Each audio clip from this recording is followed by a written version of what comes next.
halina't sumayaw sa tinig ng kahapon. Kamusta mga katropa? And welcome once again here in our content, Tol, anong latest? Number 30. Okay, so it's been a while, buddies, since I've created content, I believe. Well, although it's just 2 weeks since then, and I missed some contents. I failed to make a review for Gaara and Suna de Summer because, as you all know, I just took a rest from playing NXB and also making contents.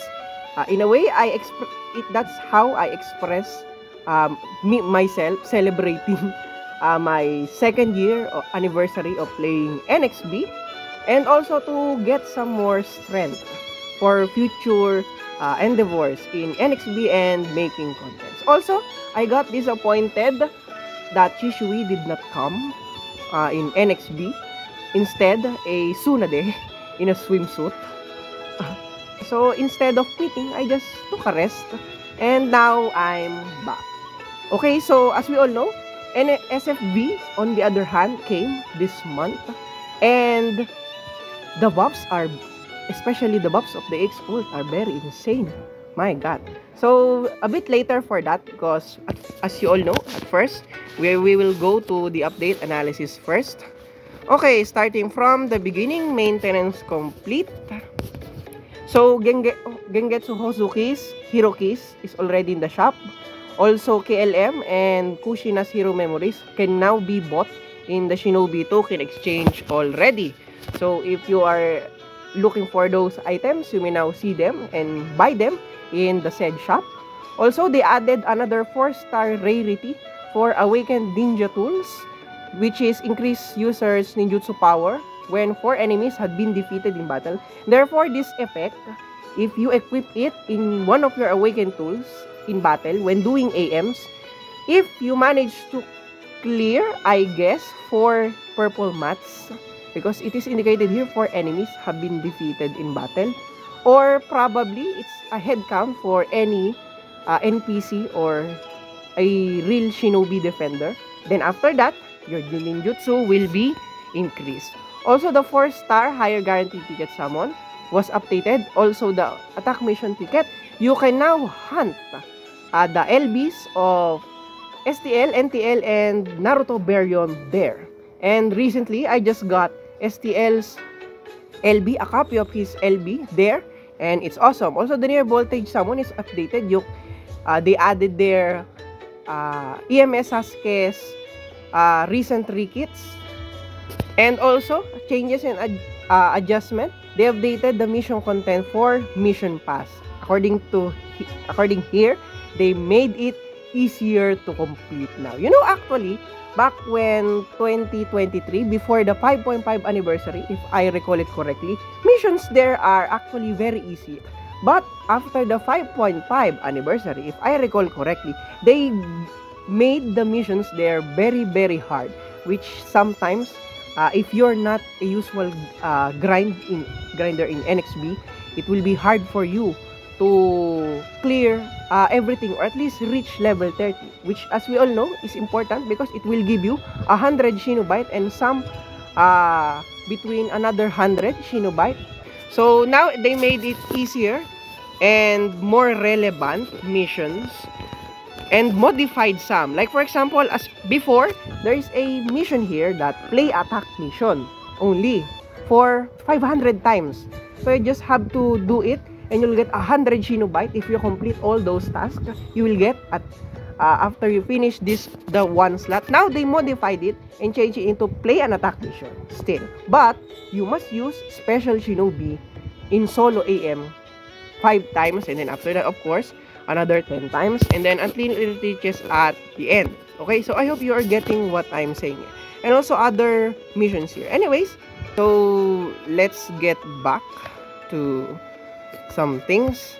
Okay, so no more here, I guess.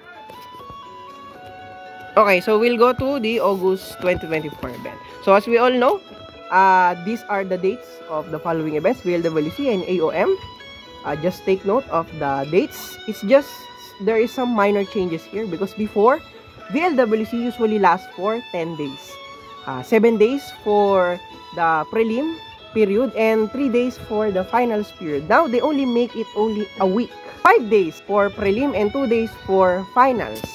So, take note of that. And for AOM, we are going to use assist and attack type Shinobi during stages 1 to 4. And stage 5, 6, and 7, the following are the Shinobi deployable in the said stages. And among these lists, we can now guess who might be the VLWC featured Shinobi and also the AOM Shinobi. But according to some sources and leaks, it will be Karma Boruto who will be featured in VLWC. As for the AOM, according to them, it will be a new Shinobi. That would be exciting, but it will not be exciting if it's Ino in a swimsuit. So another swimsuit Shinobi. You know, I am not a fan of outfit Shinobi. That's why if you will look of my invested Shinobi overall, I haven't invested in an outfit Shinobi. Even for Naruto 20th anniversary or Sasuke 20th anniversary, I never hunted for their cards, nor at least upgraded them up to Part 2. I just let them be. I don't like outfits, okay? So, let's move on. Of course, roundup. As we all know, of course, Sasuke grants here large effect when gathering points and also medium effect for the former featured Shinobi last month. So if you want to grind for points faster, just use this following Shinobi so you'll earn more points as you grind. And something good for this month is that we have a suppression mission. So if you're a newbie and you haven't heard suppression mission, this is just a very great game where all of NXP players must participate and suppress the bases that you can see in the map there. Okay? So, and after the complete suppression of everything, I mean all the bases in the maps were completely suppressed, all of us will get 500 Shinos. I haven't checked if it's still 500 or they reduce it. I don't know. We don't know Bandai. Maybe they are reducing. But as usual, it's only 500. Okay? And plus, some petty 5 Shinos for each clear or your participation in suppressing one of the bases there. Okay? So just be mindful that you must participate in suppressing everything in order to get a separate reward also. So this contribution reward, if you manage to contribute in suppressing a particular base before the complete suppression happens. When I say complete suppression, all of this you see on the map, it is already completely suppressed with this label as you can see there. You will also receive the following rewards here, such as the tools and also some titles and also some Shinos. Okay, so if you want to get the full loads of these 3 batches of rewards, make sure you participate in the event thoroughly. Okay, so after that, of course, Shinobi sales, let's skip that. Shinobi Chronicle Summon, let's skip that also. The drop, I believe the drop rates and also the amount of Shinobites used to summon is still the same, 400, 400, 500 at step 3. Of course, discounted at 250. And the drop rates, I think they are just the normal drop rates. Lastly, for the update analysis, so to make things more convenient, there is now a 100 times button when summoning in Ninja Tool Material Summon. It is in here where we can hunt 3-star beads for adding resistances to paralysis, seal, and confusion, which is somewhat helpful for newbies and also those who want to become veteran in NXP. If you are grinding here, this button will greatly help you. Well, also me, I also grind here sometimes when I have a lot of coins because I hunt for beads used to add such effect resistances. Okay, so it is now made easier because you don't have to push 10 times summon many times.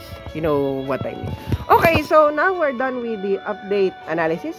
We will now move on with SFB's Rikit analysis. So how is he? Okay, so first, the animation of the EX. Okay, so it's a Susanoo once again, and I think it's this jutsu is not in the anime compared to the last month's EX Ultimate of Naruto the Last. Okay, so let's see if it has how big it is range. Whoa, bam! Oh my! Did we get everything? The range is very big. And the animation is W. My. It's good. I like the animation. Also, I do like the effect. It's quick. The animation is quick. Therefore, the kill is quick also. And it has a very big range. Although it doesn't leave AoE compared to the former X Ultimate, the Chidori conclusion of SFB. I just don't know if it's guaranteed full room. Let's see if those thugs will be killed if we cast the X Ultimate in this side. Did he die? Oh, so they only took some damage. So therefore, it is not a guaranteed full room. But the range is very big, as you can see. Okay, so very good animation, fast animation. It's a perfect jutsu for me. Very good. So what's new with SFB's new X Ultimates?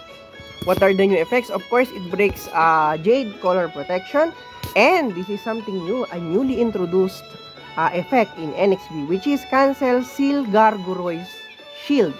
Therefore, by using an X Ultimate, you can now destroy Seal Gargoyles without using any basic attack. You know, this is a game-changing effect right now, because as you all know, Force Gate Crash traps have been dominating Fortress Defense, and a lot of us uses this strategy, and many of us uses it. Therefore, with this introduction, and let's expect that many more shinobi in the future will have this particular effect, that the Force Gate Crash meta era might probably end soon. Okay, so as of now, I believe it's not a big threat yet because only SFB can do that, but in the near future, it may be if Bandai decided to add more shinobi with this capability, and it's really an OP buff, you know, because if you use SFB as main and you have this new X Ultimate, you can just easily avoid the water mask trap in front of fortresses, and also destroy push traps near the final room, thereby evading the possibility of being forced pushed inside the final room and being the cause of your defeat. Also, he decreases the damage nullification effect by 5 seconds. Another new effect introduced in the game, which is kinda OP in my opinion. And actually, I've been expecting this particular effect soon to be introduced also, because as we all know, the revive buff was introduced before, and then they countered it using the effect of the anti-revival. Therefore, after they introduced the damage nullification during 2023, I already expected that probably somewhere down as time passes by, they will introduce a cancel damage nullification. But instead, they just decrease it, no? So they did not decide to make a cancels the damage nullification buff of enemies. With this, it can open an even more avenue for enemies to be defeated if they have damage nullification buff protection. So, very good buff. Also, NFB will be immune to recoil or knockback, as you can see. And aside from that, cooldown time of his jutsu is ignored if the jutsu is maxed already. As for the bar, if the bar is full, SFB will have revival once again with CP recovery. Therefore, this is the blue revival icon that we can see, that upon death and upon revival, it is not just the HP which will be recovered, but also the CP as well, which is very good. Which is very good for him. Because as we all know, a lot of new shinobi have been stripping chakra very, very badly. Okay? So, overall, very OP effects in EX ult and also very good animation. So let's move on with the LB. Let's look at the animation first. Okay, so it's a slash, and according to Playing Gamer, this particular jutsu is a true iframe jutsu.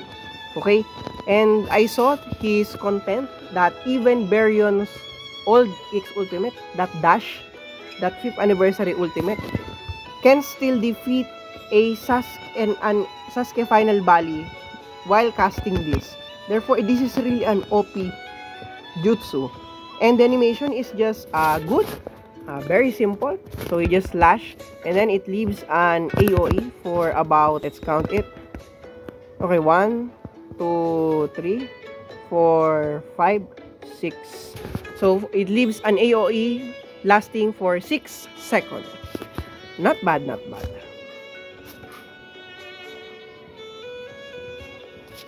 Okay, so as for the buffs of the LB, let's look.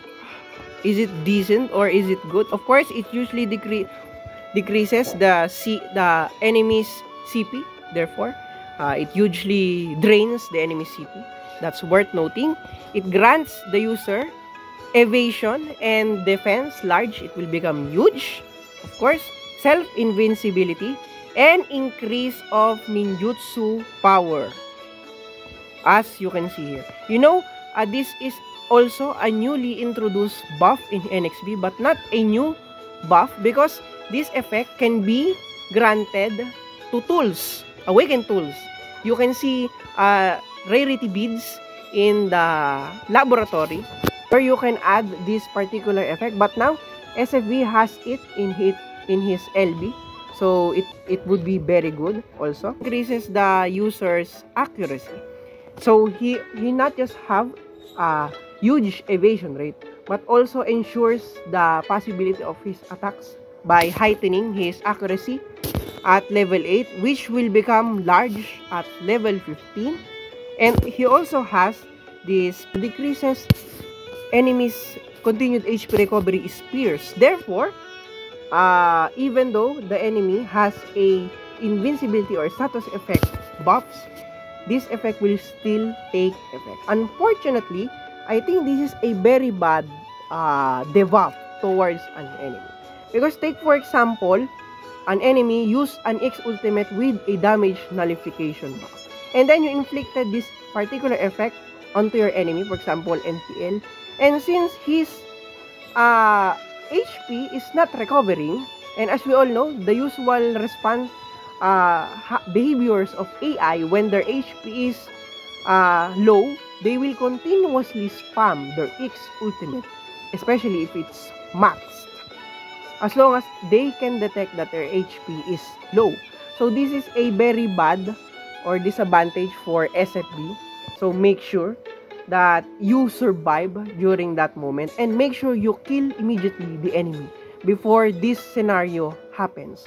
Your enemy cannot dodge it because it's fierce. Okay? As for the buffs of the limit break, there is something very worth noting here, which is very OP. As you can see here, at +3, the LB can now decreases the enemy's damage nullification buff for 4 seconds. You know what this means? If you have SFB's LB at +3, you can now nullify Mama Sakura's slug damage nullification buffs. Okay, because it only lasts for 2 or 3 seconds. Okay, so removing their shield, and since, as we saw a while ago, since the jutsu is AOE, it leaves an area of effect. This debuff will continuously be inflicted upon the enemy as long as they stay in the AOE. Therefore, their damage nullification buff, if they use an EX ultimate with damage nullification buff will be stripped overall if they stayed in the AoE. So this makes also SFB a very good defender, not just an attacker or main in NXBN. And this is good. And we must, I suggest that we must aim to make SFB's LB plus 3 because of this. And this is not just a one-time activation. This will take effect per use of the ultimate, as you can see here. So this is really an OP buff, you know, or rather an OP debuff. Also, it recovers CP 70%, grants invincibility and damage nullification, which can be only activated one time if the user CP is 20% or less. Of course, this is only applicable during AM. In defense, it will not take effect. But this decreases the enemy's damage nullification buff for 4 seconds. It will also take effect in defense. Wow! Also good buffs.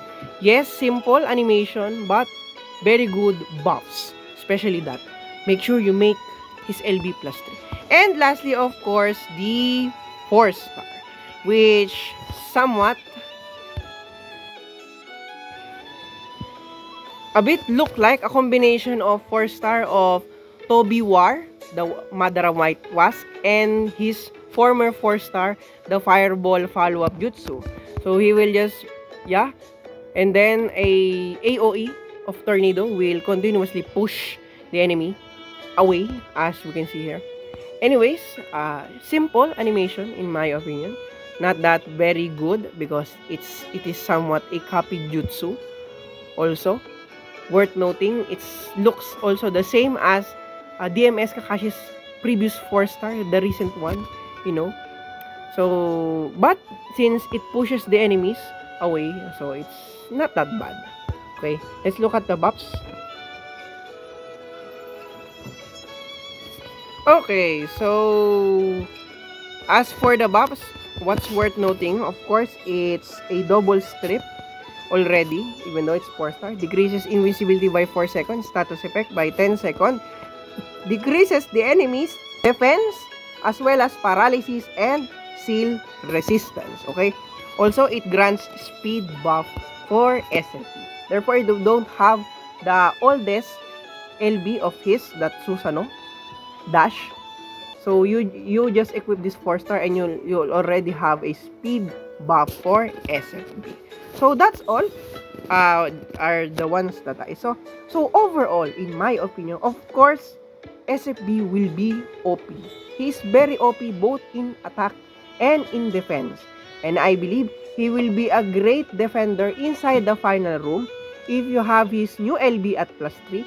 Because if the enemy enters the final room with a damage nullification buff, and then SFB casts his new True Eye Frame LB, leaving an AoE, it will strip that enemy's damage nullification buff, reducing his further protection and ensuring more wins in your defense. Although, of course, SFB does not replace any of the meta F4 lineup, namely STL, NTL, Nagato, and KLM. He doesn't grant immediate defense buffs for team, damage nullification buffs for team, evasion, immediate for all, and etc.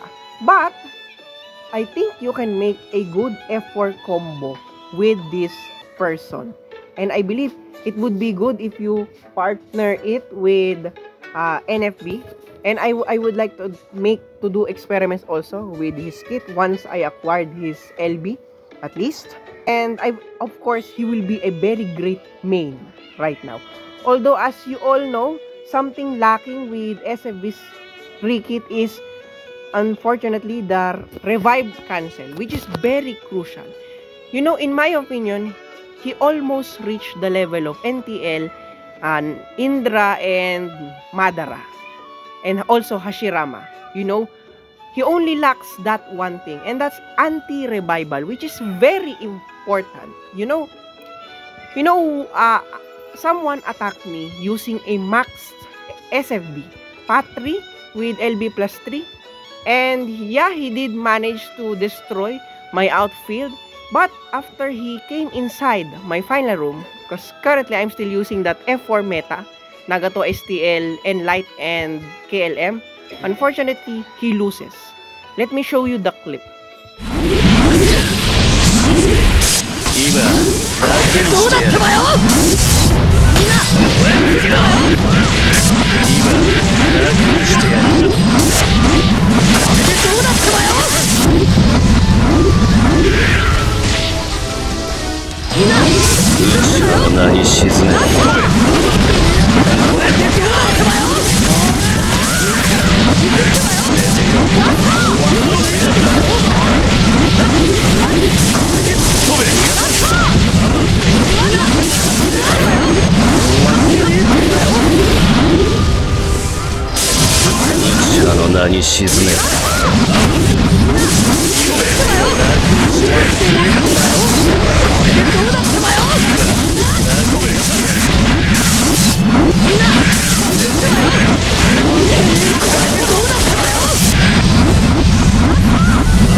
So as you can see there, because I believe he is just lacking some things in his buff.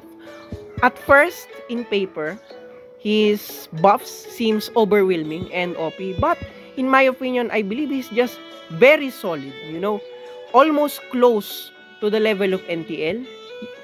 He's OP, but he didn't reach that level in my opinion. But he's still a very good main. I'm not saying he's bad, huh? Don't get me wrong. He's still good. He's above most of the mains currently, which you can use, but he is below just one level, Hashirama, Indra, etc., because he lacks that anti-revival. Okay, so I think this is just a foretaste of what we are going to see in the 7th anniversary. And is he a must summon? Of course, he is a must summon if you are looking for a very solid AM main right now. Okay, and as for a defender, I believe he is good. He is very good, but I don't think he will match the purpose of current meta. You know, he just lacks something a little bit, in my opinion. But it's just a little bit. Okay, he's still good. So that's all, buddies. Are my opinion. Do you agree with all of this, or what are your other opinions regarding his Rikit? Tell your opinions in the comment section. So that's all, buddies. Kita-kits, mga katropa.